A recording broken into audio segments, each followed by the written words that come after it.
بسم الله الرحمن الرحيم الحمد لله نحمده ونستعينه ونستغفره ونؤمن به ونتوكل عليه ونعوذ بالله من شرور أنفسنا ومن سيئات أعمالنا من يهده الله فلا مضل له ومن يضلل فلا هادي له ونشهد أن لا إله إلا الله وحده لا شريك له ونشهد أن سيدنا وحبيبنا ومولانا محمدا عبده ورسوله الذي أرسله بالحق بشيرا ونذيرا وداعيا إلى الله بإذنه وسراجا منيرا فقد قال الله تعالى في كلامه المجيد وفرقانه الحميد جبل سيشهد نعوذ بالله من الشيطان الرجيم بسم الله الرحمن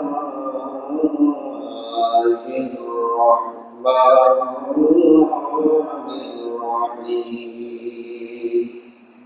إن الله وملائكته يصلون على النبي يا أيها الذين آمنوا صلوا عليه وسلموا تسليما اللهم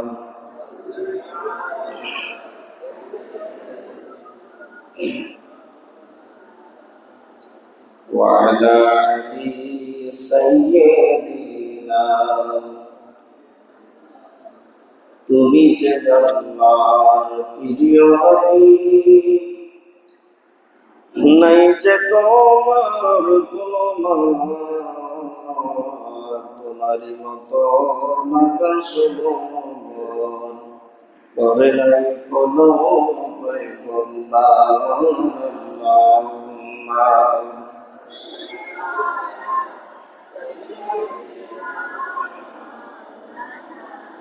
وعلى آل سيدنا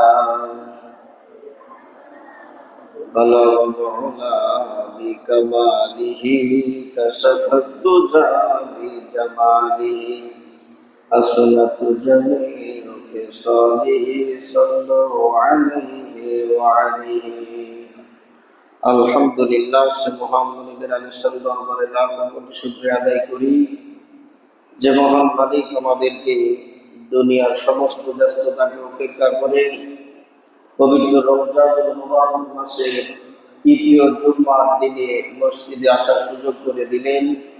খুশি হয়ে সেই মনিবের দরবারে কালিমাতুল শুকর এবং সাজদ পেশ করে পড়ছি আলহামদুলিল্লাহ। সেই সাথে সাথে লাখো কোটি দরুদ ও সালাম পেশ করছি বিশ্ব মানবতার আখেরি জামানার পয়গম্বর রহমাতুল লিল আলামিন কামলে ওয়ালা নবী জনাব মুহাম্মদুর রাসূলুল্লাহ সাল্লাল্লাহু আলাইহি ওয়াসাল্লাম। এই পৃথিবীর শুরু থেকে পর্যন্ত যত মানুষ এই দুনিয়া থেকে বিদায় নিয়ে অন্ধকার কবর ঈমান নিয়ে শুয়ে আছে তাদের আত্মার প্রতি শ্রদ্ধা নিবেদন করব।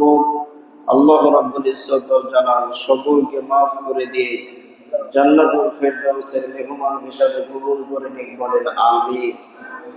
সম্মানিত মুসল্লিয়ান ইকরাম, পবিত্র রমজানুল মুবারক মাস দেখতে দেখতে 3টি সপ্তাহ অতিক্রম করে চলে যাচ্ছে। রহমতের দশক আমাদের থেকে বিদায় নিয়ে চলে গেল, মাগফিরাতের দশক আমাদের থেকে বিদায় নিয়ে চলে গেল। আমরা এখন নাজাতের দশকে প্রবেশ করেছি। আল্লাহ রাব্বুল আলামিন আমাদের প্রত্যেকের তামাম জীবনের গুনাহ খাতাগুলি মাফ করে দিয়ে প্রত্যেকের হায়াতের ভিতরে আল্লাহ পাক রব্বুল আলামিন বারাকা দান করে পবিত্র রমজানুল মুবারক মাসে দীর্ঘ একটি মাস সিয়াম সাধনার মধ্য দিয়ে রমজানের যথাযথ সম্মান করার তৌফিক আল্লাহ দান করুন, বলেন আমিন। রমজানের তৃতীয় জুম্মাতে আলোচ্য বিষয় শবে কদর, ইতিকাফ। এই বিষয়ে আজকে আলোচনা হবে যে রমজানের শেষ দশকের ভিতরে যে লাইলাতুল কদর আছে, এই লাইলাতুল কদরের তিনটি বৈশিষ্ট্য আছে। এক নম্বর বৈশিষ্ট্য হলো এই লাইলাতুল কদরের এই রাত্রে মহাগ্রন্থ আল কোরআনে কারীম নাযিল করা হয়েছে, বলেন সুবহানাল্লাহ। লাইলাতুল কদরের এই রাতটি দুনিয়ার কোনো সাধারণ রাত নয়, এই রাতটি হাজার মাস অপেক্ষা উত্তম এবং শ্রেষ্ঠ, বলেন সুবহানাল্লাহ। এই লাইলাতুল কদর এই রাত্রে হযরত জিবরাইল আলাইহিস সালাম অসংখ্য অগণিত ফেরেশতাদেরকে একটি দল সহ এই জমিনের ভিতরে তিনি অবতরণ করে এবং সমস্ত বান্দা বান্দির গুনাহ মাফের জন্য আল্লাহ তাআলার কাছে দোয়া করে, বলেন সুবহানাল্লাহ। ইবনে আবি হাতিম রাদিয়াল্লাহু তাআলা আনহু থেকে বর্ণিত, আল্লাহর হাবিব সাল্লাল্লাহু আলাইহি ওয়াসাল্লাম তিনি একবার বনি ইসরাইলের জৈনব মুজাহিদ সম্পর্কে আলোচনা করছিলেন যে সে 1000 মাস পর্যন্ত অবিরাম জিহাদে মশগুল থাকে এবং কখনো অস্ত্র তার হাত থেকে ফেলে দেয়নি। সাহাবায়ে কেরাম এ কথা শুনে কিছুটা ঈর্ষান্বিত হয়ে পড়ে। এর কারণ তারা চিন্তা করলেন, আমরা শেষ জামানার নবীর উম্মত, আমাদের গড় আয়ু 60 থেকে 70 বছর, আর আগের উম্মতেরা একাধারে জিহাদের মতো আমলই তারা করেছে 1000 বছর ধরে। আমরা বেশি হায়াত পেলে বেশি বেশি ইবাদত বন্দি করতে পারতাম। আল্লাহ এই সমস্ত উম্মতের উপরে কতটা মেহেরবান, দয়াবান। সাথে সাথে আল্লাহ রাব্বুল আলামিন হযরতে জিবরাইল আলাইহিস সালামকে ওহীর মাধ্যমে সূরাতুল কদর দিয়ে এই দুনিয়ার জমিনে বিশ্ব নবীর কাছে পাঠিয়ে দিলেন, বলে সুবহানাল্লাহ। হযরতে জিবরাইল আলাইহিস সালাম আল্লাহর হাবিব সাল্লাল্লাহু আলাইহি ওয়াসাল্লামের কাছে লাইলাতুল কদর সূরাটি নাযিল করে জানিয়ে দিয়েছেন, ইন্না আনজালনাহু ফি লাইলাতিল কদরি। আল্লাহ পাক রব্বুল আলামিন বিশ্ব নবীকে বলে, নিশ্চয় আমি এই কোরআনকে লাইলাতুল কদর রজনীতে অবতীর্ণ করেছি। ততক্ষণ পর্যন্ত লাইলাতুল কদর সম্পর্কে আল্লাহর হাবিব বিশ্ব নবী সাল্লাল্লাহু আলাইহি ওয়াসাল্লাম তিনি কিছুই জানেন না। সাহাবায়ে কিরাম তারাও কিছু জানে না লাইলাতুল কদরটা কি। আল্লাহ পাক রব্বুল আলামিন তিনি ঘোষণা করলেন, আমি এই কোরআনকে লাইলাতুল কদর রজনীতে নাযিল করে দিয়েছি, বলেন সুবহানাল্লাহ।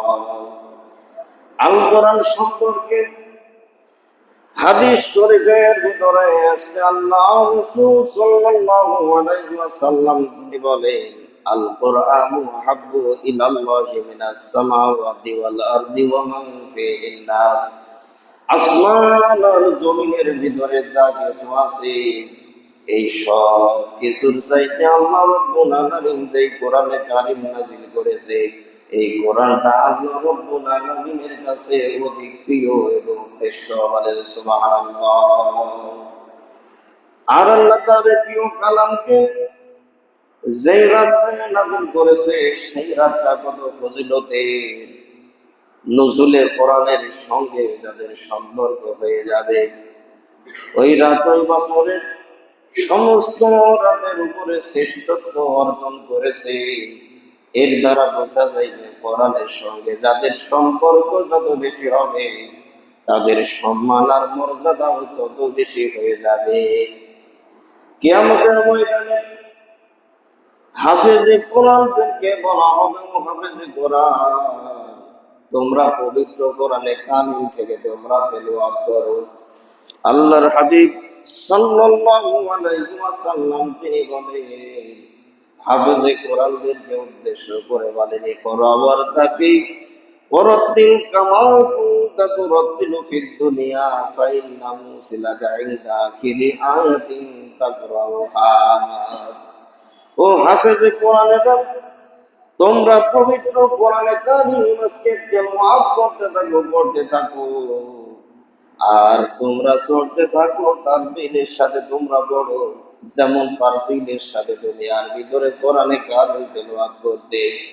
আজকে তোমার তেলাওয়াত যেখানে শেষ হবে, আল্লাহ রাব্বুল আলামিন জান্নাতের ভিতরে তোমাদের মাকাম, তোমাদের স্থান, তোমাদের মর্যাদা সেই জায়গায় দিয়ে দেওয়া হবে। বলেন সুবহানাল্লাহ। মহাগ্রন্থ আল কোরআন যেহেতু এই রাতে নাযিল করা হয়েছে, তাই লাইলাতুল কদরের মর্যাদা এত বেশি। লাইলাতুল কদর সম্পর্কে আগ্রহী হওয়ার জন্য, লাইলাতুল কদর সম্পর্কে জানার ইচ্ছা প্রকাশ করার জন্য আল্লাহ রাব্বুল আলামিন আল্লাহর হাবিব সাল্লাল্লাহু আলাইহি ওয়াসাল্লামকে জিজ্ঞাসা করেন, ওয়া মা আদরাকা মা লাইলাতুল কদরি, হে নবী আপনি কি জানেন নাকি লাইলাতুল কদর কি জিনিস?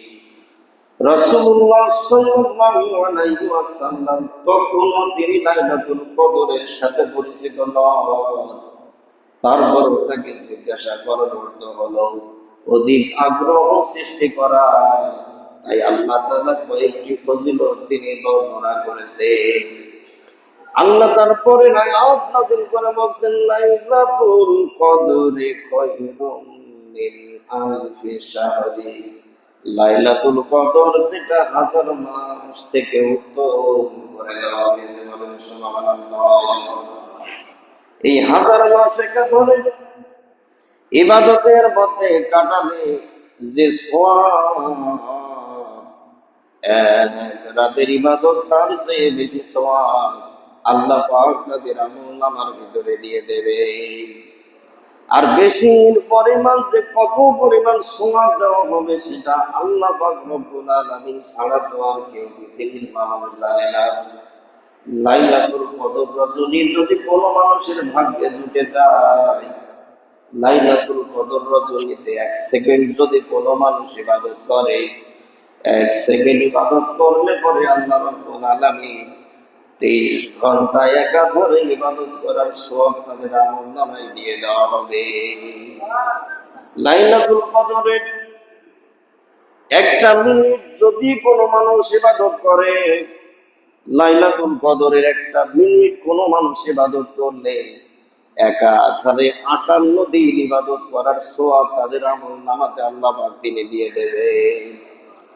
লাইলাতুল কদর রজনী যদি কোনো মানুষের ভাগ্যে জুটে যায়, লাইলাতুল কদর রজনীতে একটা ঘন্টা যদি কোনো মানুষ ইবাদত করে, তাহলে ওই মানুষ 9 বছর একাধারে ইবাদত করলে যে সওয়াব, সেই সওয়াবটা আল্লাহ পাক তাদের আমলনামাতে দিয়ে দেবে।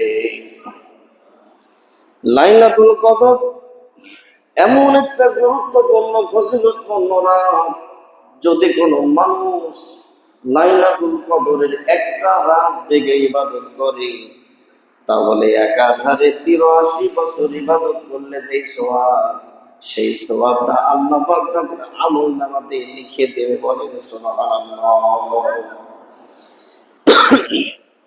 সেই লাইলাতুল কদরের রজনী আল্লাহ রাসূল সাল্লাল্লাহু আলাইহি ওয়াসাল্লাম তিনি বলেন, আমাকে স্বপ্ন যোগে দেখানো হয়েছে কোন দিনের কোন রাতটা লাইলাতুল কদর হবে। তবে আমি রাস্তা দিয়ে আসার সময় 2 জন ব্যক্তি ঝগড়া করছিল, এই জন্য তাদের বিবাদ ঝগড়া মিটাতে যেই আমি রাসূল আমাকে ভুলিয়ে দেওয়া হয়েছে লাইলাতুল কদর নির্দিষ্ট কোন রাত, এটা আমাকে ভুলিয়ে দেওয়া হয়েছে, হাদিসের ভিতরে আসছে। তবে আল্লাহ রাসূল সাল্লাল্লাহু আলাইহি ওয়াসাল্লাম তিনি বলেন যে লাইলাতুল কদর পবিত্র রমজানুল মুবারক মাসের শেষ 10 দিনের ভিতরে যে বেজোড় রজনীগুলি আছে, এই বেজোড় রজনীগুলি তোমরা তালাশ করো, লাইলাতুল কদর তোমরা পেয়ে যাবে। বলেন সুবহানাল্লাহ। আমার প্রিয় ভাইরা, আল্লাহ রাব্বুল আলামিন এই রাতের দ্বিতীয় বৈশিষ্ট্য সম্পর্কে আল্লাহ রাসূল সাল্লাল্লাহু আলাইহি ওয়াসাল্লামকে তিনি বলেন, তানাজ্জালু মালাইকাতু ওয়ার রূহু ফিহা বিইজনি রাব্বিহিম মিন কুল্লি আমরি।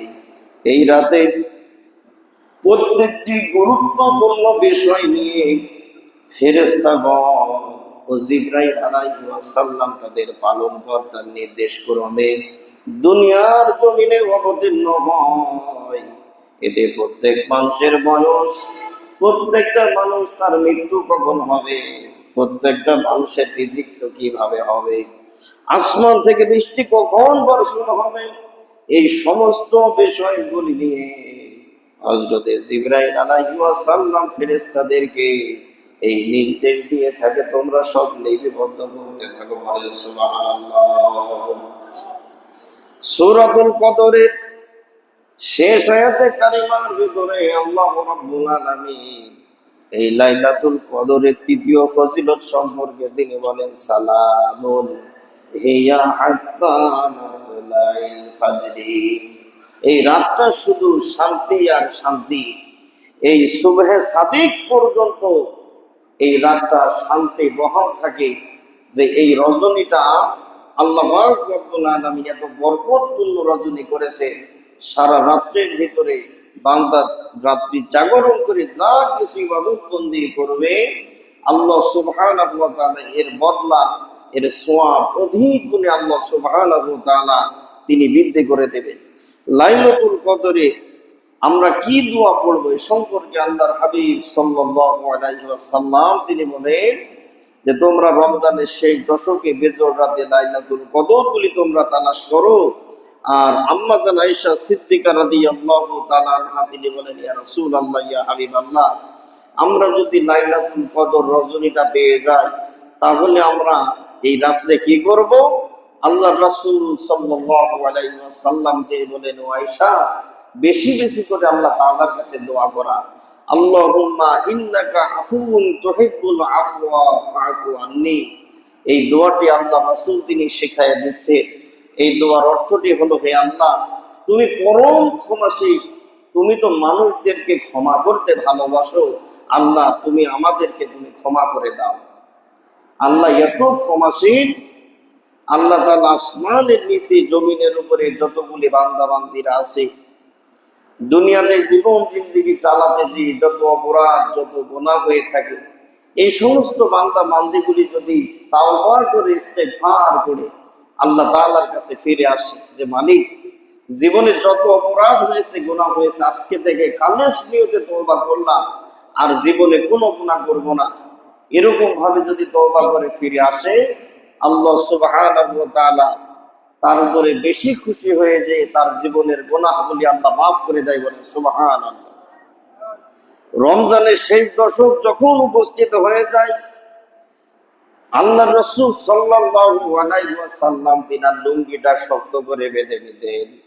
বেঁধে নেওয়ার পরে আল্লাহ রাসূল তিনি রাত্রি জাগরণ করতে আর ইবাদত বন্দেগী সারা রাত কাটাতে, আর পরিবারের মানুষদেরকে জাগিয়ে দিতে, পরিবারের সদস্যদেরকে আল্লাহ রাসূল জাগিয়ে দিতে, ও আয়েশা ও ফাতেমা, তোমরা ওঠো, আজকে লাইলাতুল কদরের রজনী, তোমরা আল্লাহ তাআলার কাছে সিজদায় মশগুল হয়ে যাও, তোমরা ইস্তেগফার করো, তোমরা বেশি বেশি জিকির করো, কোরআন তেলাওয়াত করো, কারণ এই রাতটা হাজার মাসের চাইতেও শ্রেষ্ঠ এবং উত্তম। আল্লাহ রাব্বুল আলামিন সঙ্গে সঙ্গে আল্লাহ রাসূল সাল্লাল্লাহু আলাইহি ওয়াসাল্লামের কাছে পবিত্র কোরআনে কারীমের আয়াত নাযিল করে দিয়েছেন, কু আনফুসাকুম ওয়া আহলিকুম নার। আল্লাহ রাসূল তিনি বলেন যে, আল্লাহ সুবহানাহু ওয়া তাআলা বলেছেন, তোমরা নিজে জাহান্নামের আগুন থেকে বাঁচো এবং তোমাদের পরিবার আহাল পরিজন তাদেরকে বাঁচানোর চেষ্টা করো। এই জন্য আমার প্রিয় ভাইরা, এই আয়াত থেকে শিক্ষা হলো, আমরা নিজেরা জাহান্নামের কঠিন ওই শাস্তি কুঠির থেকে নিজেরা বাঁচার চেষ্টা করা, আমাদের স্ত্রী, আমাদের সন্তান সন্ততি, আমাদের মহব্বতের মানুষ আপনজন, তাদেরকেও জাহান্নামের আগুনে নিক্ষিপ্ত হওয়া থেকে ফিরিয়ে নিয়ে আসা, আল্লাহর পথের দিকে দাওয়াত দেওয়া। রাসূল সাল্লাল্লাহু আলাইহি ওয়াসাল্লাম তিনি বলেন, কদরের আরেকটি বৈশিষ্ট্য হলো আল্লাহ সুবহানাহু ওয়া তাআলা ওই সমস্ত বান্দা বান্দির জীবনের গুনাহগুলি আল্লাহ মাফ করে দেয়। বলেন সুবহানাল্লাহ। আরেকটি হাদিসের ভিতরে আসছে, মান কামা লাইলাতুল কদরি ঈমানাও ওয়া ইহতিসাবান গুফিরা লাহু মা তাকদ্দামা মিন যামবি। যে ব্যক্তি লাইলাতুল কদরে আল্লাহ রাব্বুল আলামিনের উপরে বিশ্বাস রেখে সওয়াবের আশায় ইবাদত বন্দেগী করে, তার পূর্বের সমস্ত কৃত গুনাহগুলি আল্লাহ সুবহানাহু ওয়া তাআলা মাফ করে দেয়, বলে সুবহানাল্লাহ। তাহলে লাইলাতুল কদরের রাতে শুধুমাত্র আল্লাহর সন্তুষ্টি চিত্তে আল্লাহর উপরে বিশ্বাস রেখে ইবাদত বন্দেগী করা। এই যে দীর্ঘ একটি মাস আল্লাহ তাআলা রমজানের রোজাকে, সিয়াম সাধনাকে ফরজ করে দিয়েছে, এখানে কোনো বিকল্প কোনো নিয়ম নাই।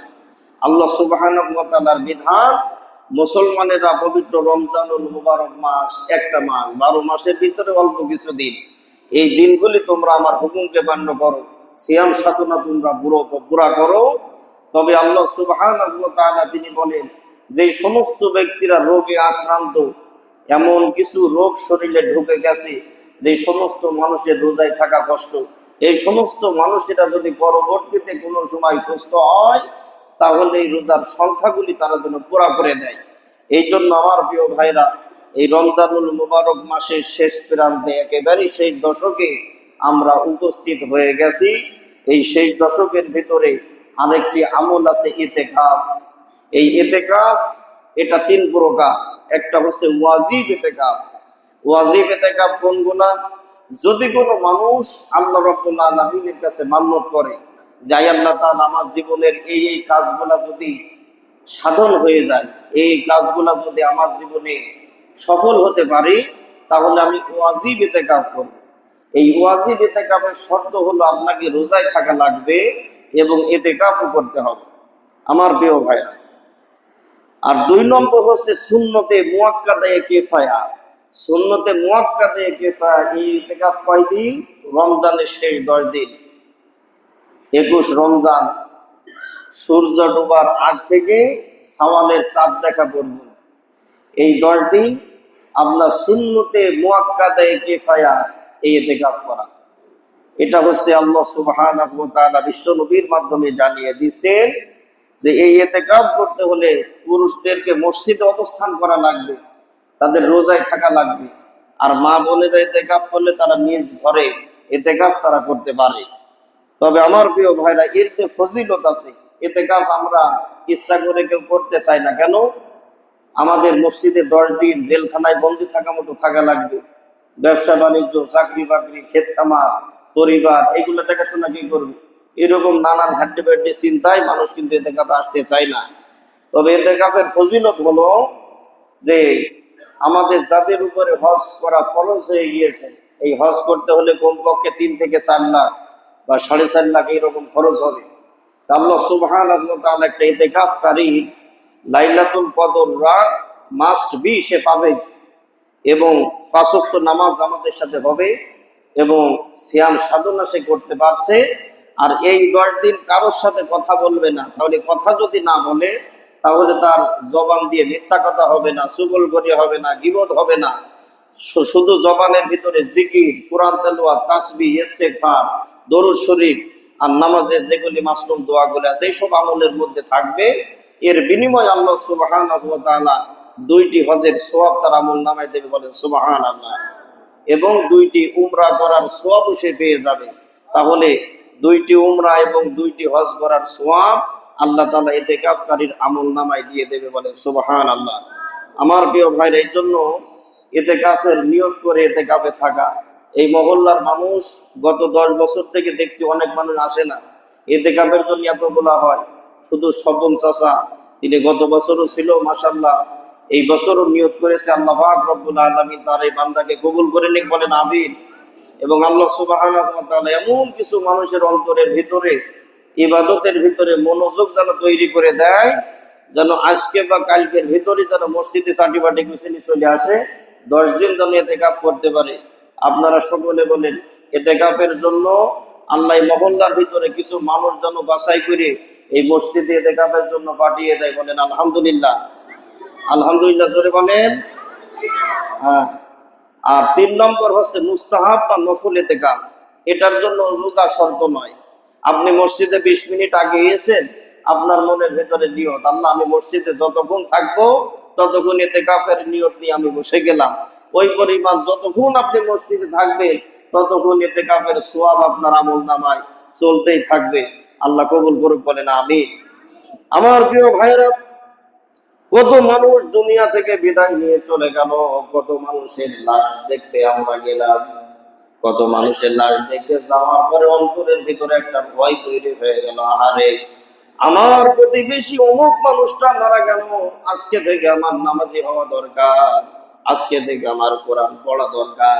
এইরকম চিন্তা মানুষের অন্তরের ভিতরে তৈরি হয়ে যায়। কত মানুষ জানাজার উপস্থিত আমরা হয়ে যাই, মানুষ মারা যাওয়ার পরে যখন জানাজার নামাজে দাঁড়ানো হয়, এই জানাজার নামাজে আমরা যখন উপস্থিত হয় আমাদের অন্তরের ভিতরে অনুশোচনা বোধ হয়, আহারে এই মানুষটার জানাজায় আমরা উপস্থিত হয়েছি, না জানি কখন আমার মরণের ডাক হবে, আমারও জানাজা এরকম শুরু হয়ে যাবে। আল্লাহ রাসূল সাল্লাল্লাহু আলাইহি ওয়াসাল্লাম তিনি বলেন, দুনিয়ার ভিতরে মানুষেরা গো, যদি কোনো মানুষ আল্লাহ রাব্বুল আলামিনের পবিত্র কোরআনে কারীমের ছোট্ট একটি সূরা, তার নাম সূরাতুল ইখলাস, সারা দিনের ভিতরে কোনো মানুষ যদি সূরাতুল ইখলাস 3 বার তেলাওয়াত করে, আল্লাহ পাক রব্বুল আলামিন তার আমলনামার ভিতরে একটা পুরা কোরআন খতম করার সওয়াব আমলনামায় দিয়ে দেয়, বলেন সুবহানাল্লাহ। আমার প্রিয় ভাইরা, দুনিয়ার ভিতরে যখন আপনার টাকা থাকবে, দুনিয়াতে আপনার বন্ধু বান্ধব আত্মীয় স্বজন ভাই বেরাদারের কোনো অভাব থাকবে না, কিন্তু যখন আপনার টাকা পয়সা থাকবে না, তখন আপন জনেরা আপনাকে দেখলে মুখটা ফিরাইয়া নেবে।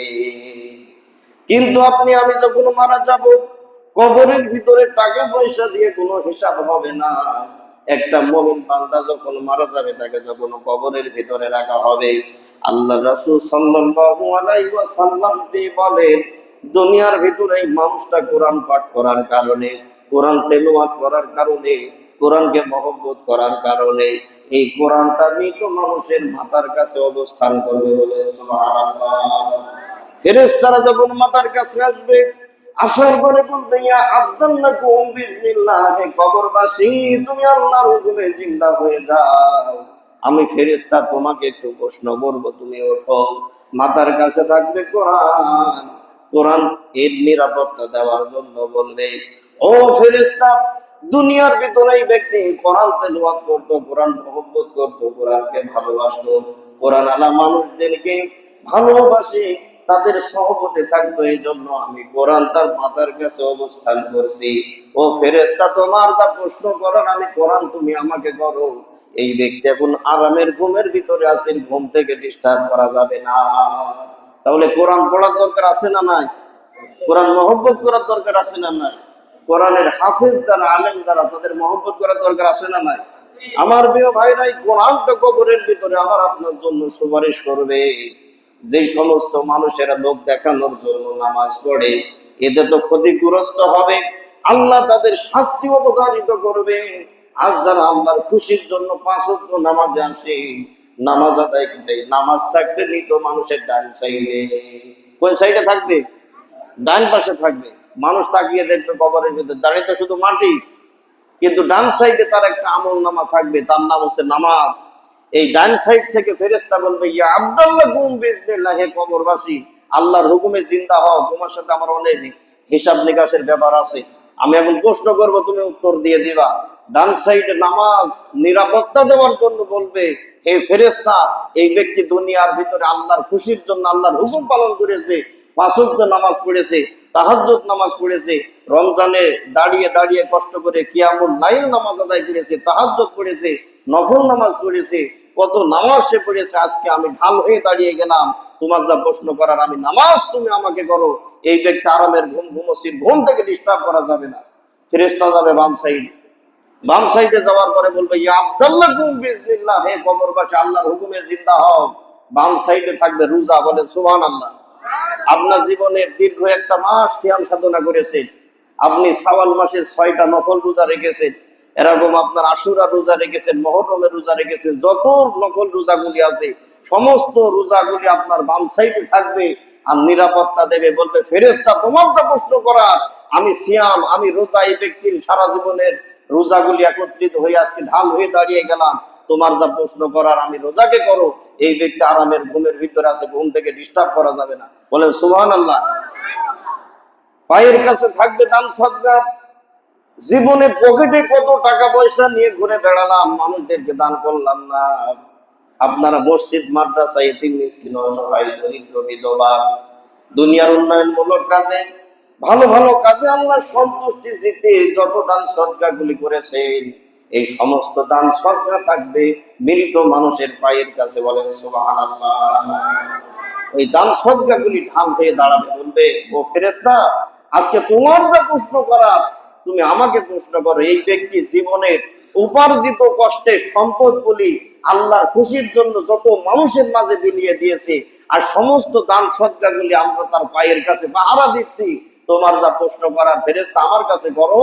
সুতরাং এই ব্যক্তি এখন ঘুমোচ্ছে, ঘুম থেকে ডিস্টার্ব করা যাবে না। ফেরেশতা দৌড় দিয়ে চলে যাবে আল্লাহর কাছে। আল্লাহ, এমন এক বান্দার কাছে গেলাম, তার জীবনে কোরআন তেলাওয়াত আছে, ডান সাইডে নামাজ আছে, বামে সিয়াম সাধনা আছে, পায়ের কাছে দান সদকা আছে। আল্লাহ তাআলা তখন বলবে, ও ফেরেশতা, তার কবরের ভিতরে তুমি জান্নাতের বিছানা বিছিয়ে দাও, জান্নাতের পোশাক পরিধান করিয়ে দাও। আর নতুন জামাই যেমন নতুন বিবাহ করেছে বউ নিয়ে আরামের ঘুমের ভিতরে থাকে, কিয়ামত পর্যন্ত আরামের ঘুমের ভিতরে সে ঘুমাতে থাকুক, তার ঘুম থেকে ডিস্টার্ব করা যাবে না। আর যেই দিন কিয়ামত সংগঠিত হবে, ওই সমস্ত মুমিন বান্দাদের যখন কিয়ামতের ময়দানে উঠানো হবে, তারা বলবে আমরা তো কিছুক্ষণ আগে ঘুমালাম, এরকম আরামের ঘুম থেকে আজকে কে আমাদেরকে জাগ্রত করলো। আমার প্রিয় ভাইরা, ওই সমস্ত ব্যক্তিদের জন্য সুসংবাদ, আমলনামা ডান হাতে দেওয়া হবে এবং তার জীবনের সমস্ত ভালো আমলগুলি পড়তে থাকবে। আর আপনার বিদ্যুতের গতির ন্যায় ফুলসিরাতের ঘাট পার হয়ে যাবে, আর জান্নাতের গেটগুলি তাদেরকে খুলে দেওয়া হবে। বলেন সুবহানাল্লাহ। এই সমস্ত ভালো ভালো নেককার বান্দাদের জন্য আল্লাহ সুবহানাহু ওয়া তাআলা পরকালটা সহজ করে দিয়েছে। যা কিছু এই জুম্মাতে আলোচনা করা হয়েছে অল্প সময়ের ভিতরে, আল্লাহ রাব্বুল আলামিন আমাকে সহ আপনাদের সকলকে বাস্তব জীবনে আমল করার তৌফিক দান করুক। ওয়া আখির দাওয়ানা আলহামদুলিল্লাহি রাব্বিল আলামিন। আসসালামু আলাইকুম ওয়া রাহমাতুল্লাহি ওয়া বারাকাতুহু। সকলে কবলাল জুমা 4 রাকাত সুন্নত নামাজ আমরা সকলে পড়ে নিই।